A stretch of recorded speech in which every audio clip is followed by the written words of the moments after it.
कंधा ना भगे इसलिए बैक पार्ट की स्टिचिंग एंड कटिंग इम्पॉर्टेंट होती है। तो सबसे पहले गला जितना लंबा रखना हो उस पे निशान लगा लें। मैंने 3 इंच पे निशान लगाया और नीचे से जो कपड़ा बचेगा इसको छोड़ के पट्टी लगा ली पीठ की। उसके बाद ये दोनों निशान मिला के मैंने भी गला बनाना है, इसलिए मैंने ये वाली डिज़ाइन बनाने के लिए इस पे निशान लगा लिया और इसी पर से कटिंग कर लेंगे।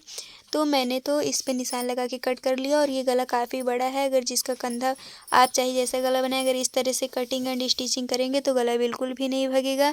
तो मैंने इसे थोड़ा सा बढ़ा के कट कर लिया क्योंकि बहुत छोटा मैंने निशान लगा दिया था। और अब ये कंधा आपका चाहे जितना छोटा हो चाहे जितना गला बड़ा हो, इसे बिल्कुल भी भगना नहीं है।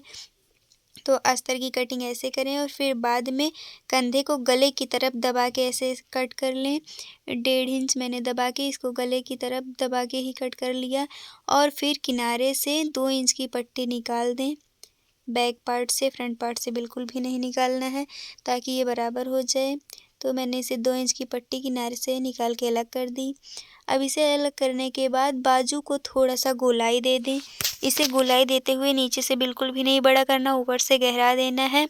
इसको गहराने के बाद मैंने इसे बाजू को ऊपर से भी कट करके छाँट लिया थोड़ा थोड़ा। अब ये गले की बैक पार्ट की पूरा ये मैंने कटिंग सही कर ली और गला दबा के ही कट करें। फिर मैंने कपड़े पे रख के इसकी कटिंग कर ली बैक पार्ट की। मेन इम्पॉर्टेंट होता है बैक पार्ट। अगर आपको गला बिना भगने वाला बनाना है तो मैंने कपड़े को 2 परत मोड़ लिया, उसके ऊपर से अस्तर रख के बराबर से फिर इसे कटिंग करने के लिए ऊपर नीचे देख लिया कहीं कम ज़्यादा तो नहीं है, फिर नीचे से शुरू कर दिया कपड़े की कटिंग। और दोनों किनारों पे कटिंग करने के बाद बाजू की कटिंग थोड़ा सा बढ़ा के करना है क्योंकि ये कपड़ा भसक के ख़त्म भी हो जाता है।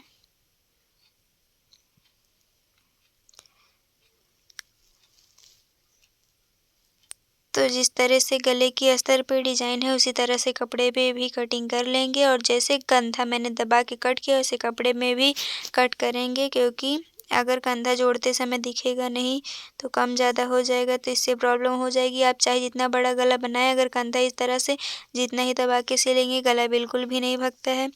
तो इसकी मैंने बैक पार्ट की कटिंग कर ली है, अब इसकी स्टिचिंग करना बाकी है।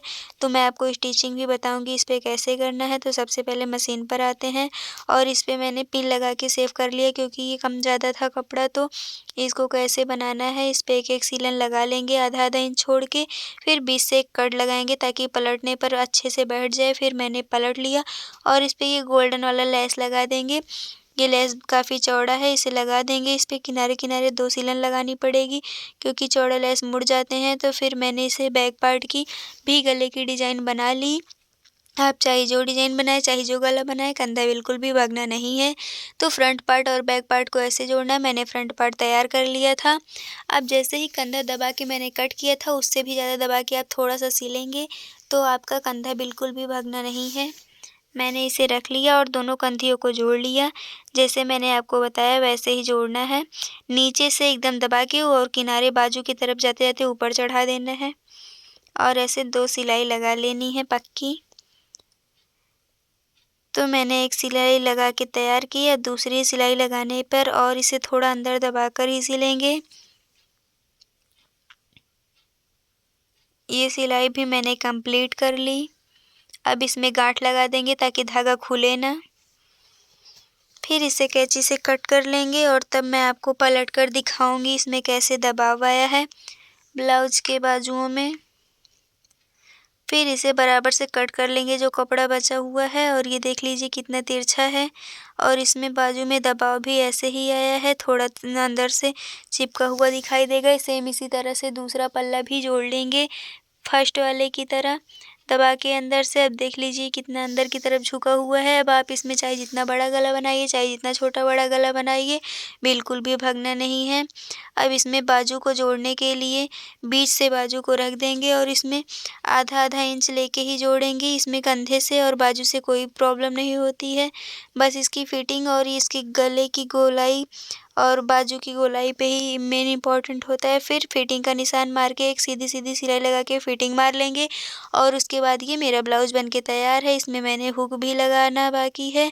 फिर मैंने बैक पार्ट को देखा तो ये मैंने जिस तरह से आपको ब्लाउज़ की कटिंग एंड स्टिचिंग बताई जिसमें बैक पार्ट इम्पॉर्टेंट था।